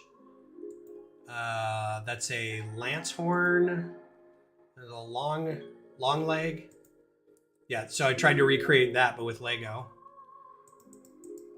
So the comparison there. This is the setup I did for Brick Rodeo 2 years ago. So I did all the machines, built them all, and put them on a landscape. Tried to get them all on here. Turned out really well. I liked it a lot. That is a Ravager, Sawtooth. So these two sets, the Sawtooth and the Shellwalker, have been released by Lego because of the Lego Horizons game. Horizon Adventures. Their version of the Shellwalker is almost the exact same as mine. Like, they talked to the designer and how he was very excited to be able to use a certain part to make it, give it this shape for the cargo container. I'm like, it's the same part I used. Shell snapper. This one's a little big. It could have been a little smaller. It's pretty massive comparatively. Stalker, Stormbird, and this is the set. You can buy that. That's a Trampler. Thought I had more rendered because I think there's still a couple more. I don't think I've got.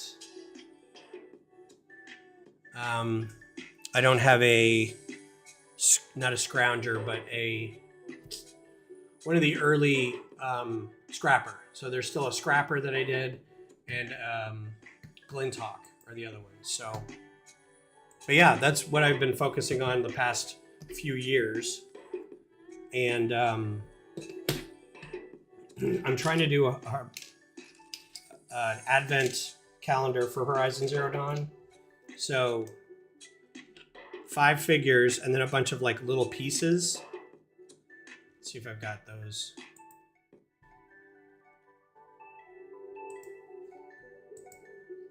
Advent calendar. I don't have them rendered. But yeah, I've got like little bitty builds of like a Bannock figure, Campfire, small Corruptor, small Lance Horn, Metal Flower, Ruined Traffic Light, the Spire, a couple other machines, Wind Turbine, some Ruins, stuff like that. So hopefully by next September, I'll have like all the figures done so I can like print them up myself. And yeah, be exciting. Bye. Thanks for coming in. I'll see you tomorrow.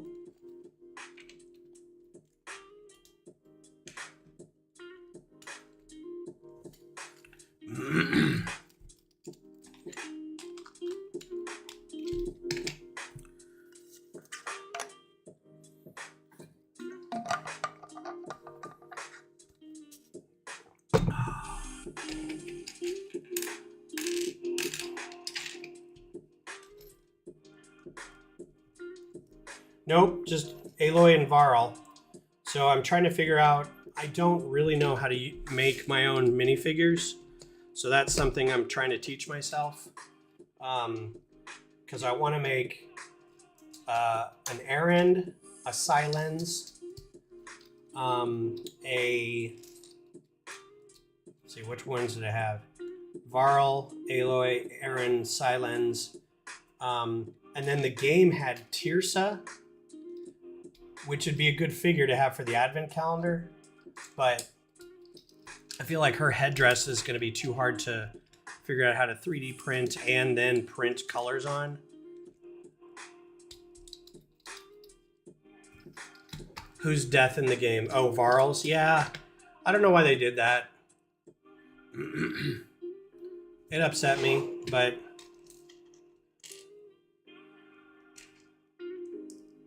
it honestly didn't need to happen, but they did it. I'm trying to think of like maybe a reason why the actor couldn't do more, but I mean, they had him for a good portion of the game.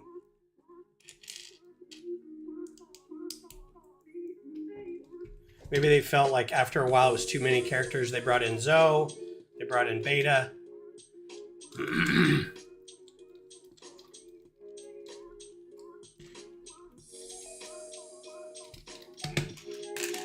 I like that you can go visit his grave.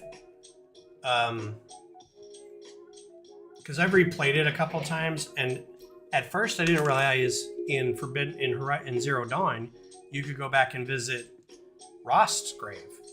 So after visiting Varl's grave in Forbidden West, I'm like, I'm gonna go back to Zero Dawn and go visit Rost's grave, and learned a whole bunch of new. I mean, you listen to new storylines. It's nothing really groundbreaking, but interesting, if nothing else.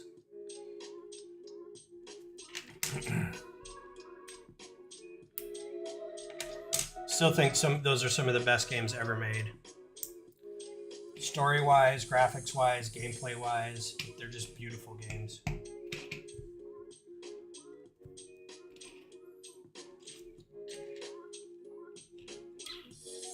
I missed a step. What did I do here?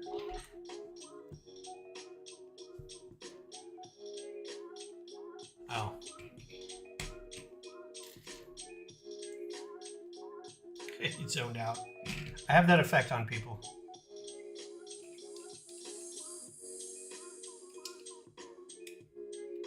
That's still not lining up. What did I miss?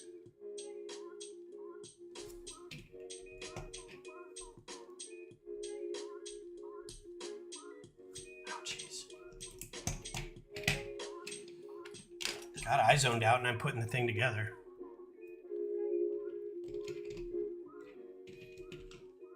You mean the heart, fist,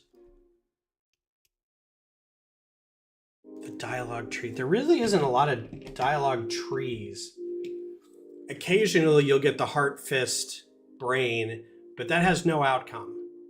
It's not like your decision changes stuff later. It's just a way to kind of make you feel better about your interaction.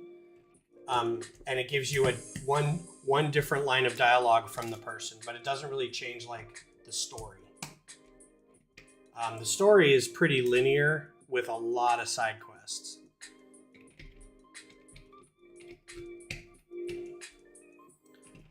Forbidden West, at least, you can be like, all right, well, I'm going to go to this other place first.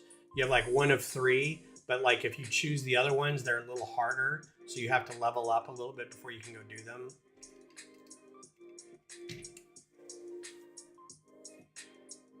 Oh yeah.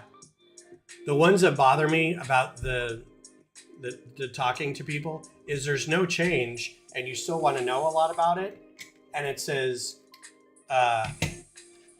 like, go ahead, or that's all I need for now. I'm like, no, keep talking. Why even give me the option? It's like, no, I'm done. But it's like, you can skip dialogue. If you don't want to hear the dialogue, still go through it. But I don't know.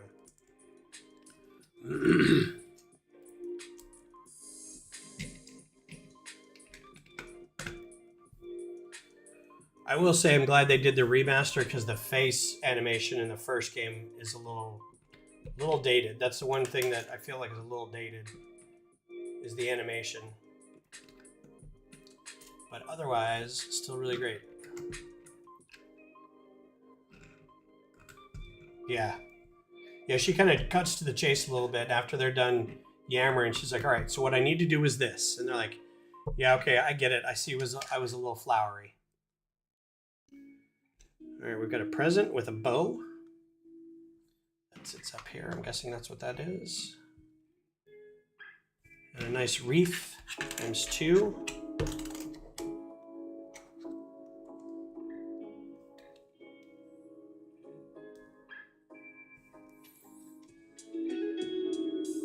Yeah. Got to try to make it seem like it's an actual conversation, which is really hard when you've got one person hitting a button.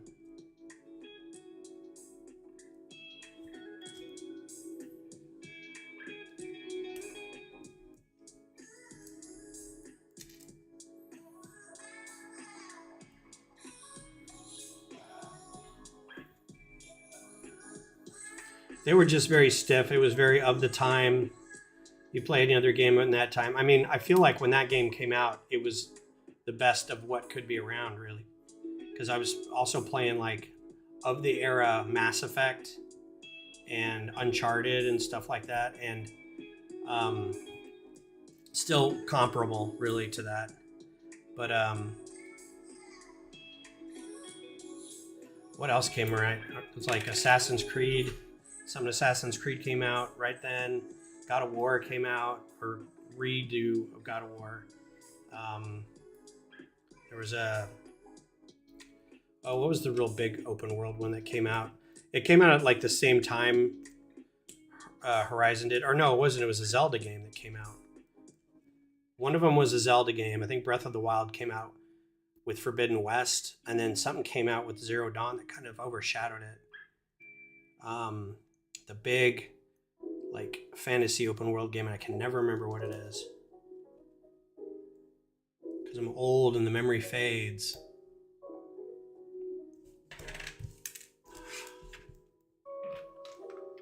It's the one where you took an arrow in the knee and you can't go on. You can't adventure anymore because you took an arrow in the knee.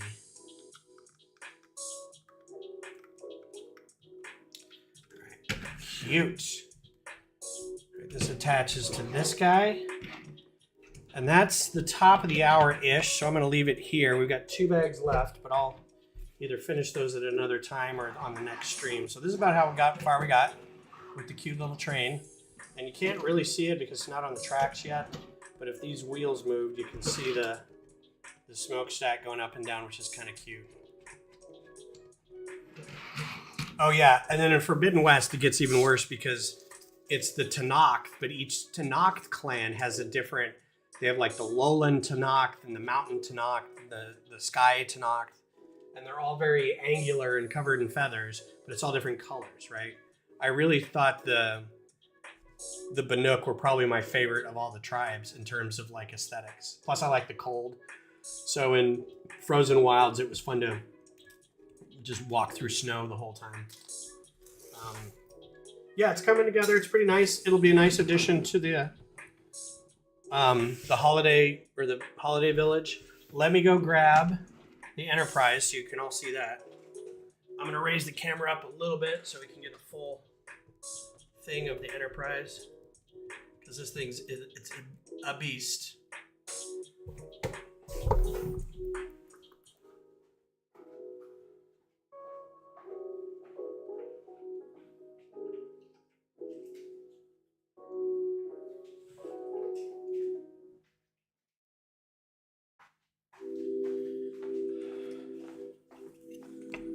These guys here first.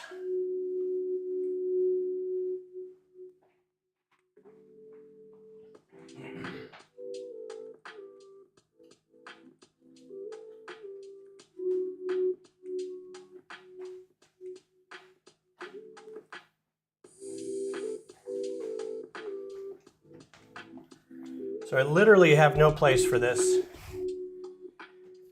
in any of my shelves. So it's just sitting on like a work table over there. Turn this around. You can see how big the dish is. It's just absolutely massive in comparison to the rest of the drive section. So it's pretty huge. But I do like the way it looks clunky on the top. But then they smooth it with a lot of these curved slopes around the sides that are printed, and it's got all the windows in them. And this should be a lot smoother rounding, but I don't mind it so much, and I don't even really mind all the studs on the top. It's a cool looking set on the back. The nacelles are really well put together. I do love the shape of the back of the pylons for the nacelles. And then to take the saucer section off, you can pull the this shuttle landing in the shuttle bay. And even if you open this up, there's another shuttle in there all ready to go. But if you pull this shuttle up, this whole section will slide out. Kind of have to do it like that, and the saucer section comes off. So it is a detachable saucer section, and then you can have just the drive section, right, and the saucer section separately. But this thing it's just a big, you can see it better up in the top camera here. That's how big it is. It's pretty freaking big. And because it's not Technic, it's all brick built, it's very dense and very heavy. I would say this is almost as heavy as like the plain shuttle set, but it's about 2/3 as long. So it's a great set. I'm really glad I got it. I got to find a place to display it somewhere. It's too wide for this shelf up here. It's too wide for the big Star Wars shelves over there. But it was a fun set. So I'm gonna put this over here because I realize also I'm not talking in the mic too much. But then you get all the figures, and I put Ro on here too because why not? So these are all the figures. You got the Crushers at the end, and you get Guinan. She's got a drink. It's green, whatever it is. So I put Ro up here too, just because I wanted all the figures together. Riker and his trombone. He's supposed to be on a stand. Earl Grey tea for Picard. Data and Spot. Troy's got a little pad. Worf's got a phaser. Geordi's got his case. So, a lot of good figures. This is fun. Ha. Yeah. And it's got a little display sign. It's printed. It's not a sticker. It's kind of nice. I still haven't got the sticker replacement, and even if I did, the sticker is like way inside here. So you'd have to pry off like the whole top section to get to it. So it just doesn't have a sticker inside it. So that's that. But all right, y'all. Well, thanks for hanging out.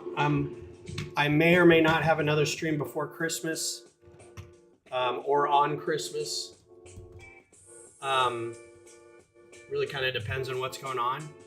But I appreciate you guys hanging out and keeping me company. And I hope you have a great rest of your week and a good holiday.